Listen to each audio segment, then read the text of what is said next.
Praise the lord. దేవుని నామానికి మహిమ కలుగును గాక. 50 days ఫాస్టింగ్ ప్రేయర్లో వీఆర్ ఇన్ 28th డే. 28వ రోజులో ఉన్నాం. అందరి బట్టి దేవుని స్తుతిస్తున్నాం. Let's go to the prayer. సకలాశీర్వాదాలు కారణభూతులు అయిన గొప్ప దేవయ్యానికి స్తోత్రం. మహోన్నతుడు యేసయ్య వందనాలు. వీడియో వీక్షిస్తున్న ప్రతి ఒక్క బిడ్డను మీరు దర్శించండి అయ్యా.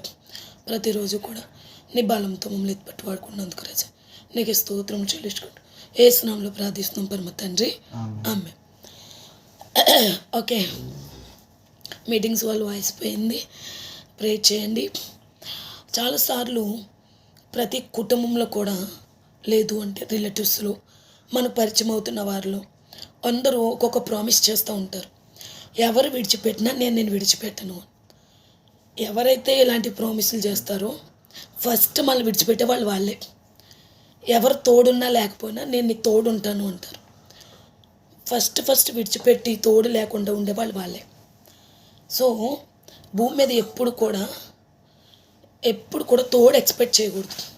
ఎవరైనా మనకు తోడుగా ఉంటారని, ఎవరైనా మనకు ఆదరణగా ఉంటారని, లేకపోతే ఎవరైనా ఏదో చేస్తారని ఇలాంటివి ఎక్స్పెక్ట్ చేయకూడదు. ఎందుకు అంటే మాట తప్పని వాడు దేవుడు, మాట తప్పేవాడు మనిషి.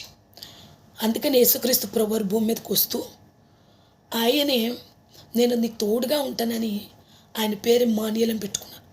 మత్తయి సువార్త 1వ అధ్యాయము 22-23 వచనాలు చదువుతున్నా. ఇదిగో కన్యక గర్భవతి అయి కుమారుని కనును ఆయనకి ఇమ్మానుయేల్ అని పేరు పెట్టును అని ప్రభువు తన ప్రవక్త ద్వారా పలికిన మాట నెరవేరునట్లు ఇదంతయు జరుగును. ఇమ్మానుయేలను మాటకు పేరునకు భాషాంతరమున దేవుడు మనకి తోడని అర్థం.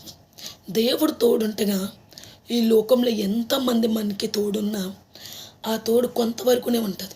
ఎందుకంటే కొన్నిసార్లు మనం ఎక్కువ ఇన్వాల్వ్ అయిపోతూ ఉంటాం మనుషులతో. స్నేహానికి కానీ, ప్రేమకి కానీ, బంధానికి కానీ most of the time we are involve అయిపోతూ ఉంటాం. అలా ఇన్వాల్వ్ అవ్వటం వలన చాలాసార్లు దెబ్బతినేది మనమే, చాలాసార్లు బాధపడేది కూడా మనమే. ఎందుకంటే మాట ఇచ్చిన వాడు, వాగ్దానం చేసిన వాడు గొప్పవాడు. ఆయన ఒక్కసారి వాగ్దానం చేస్తే ఆ వాగ్దానం నెరవేర్చే వరకు నిద్రపోడు. ఆ వాగ్దానం నెరవేర్చి తీరుతారు. కానీ మనుషులు వాగ్దానం చేసి 2వ రోజు మర్చిపోయేటోళ్ళు. అందుకని మనుషులు తోడేం కోరుకోవద్దు. ఎందుకంటే ఇమ్మానుయేలుగా దేవుడే మనకి తోడై ఉన్నాడు. అందుకని చూద్దాం. ఆదికాండం 26వ అధ్యాయము 24వ వచనం చూద్దాం.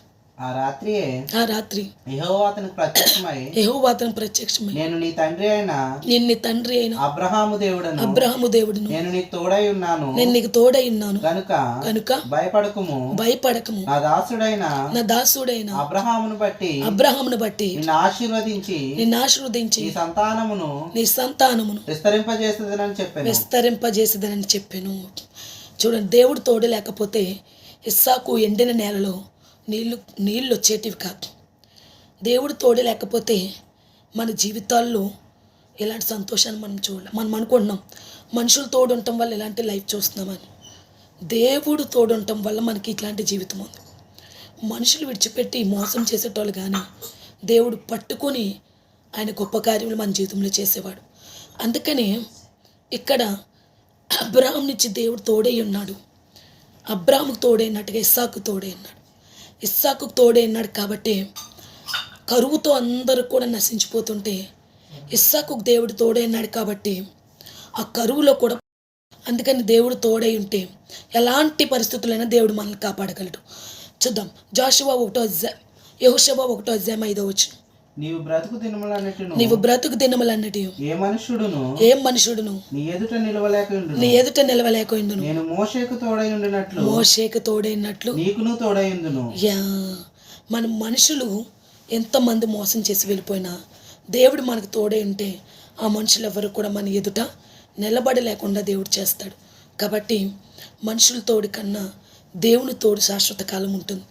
కాబట్టి మనుషులు ఎవరు విడిచిపెట్టి వెళ్ళిపోయారను, మనుషులు ఎవరు బాధ పెట్టి వెళ్ళిపోయారనో, మనుషులు ఎవరు మనం పట్టించుకోవట్లేదనో, మనుషులు ఎవరు తోడుకుంటారని మాట ఇచ్చి తప్పిపోయారని వారి గురించి బాధపడద్దు.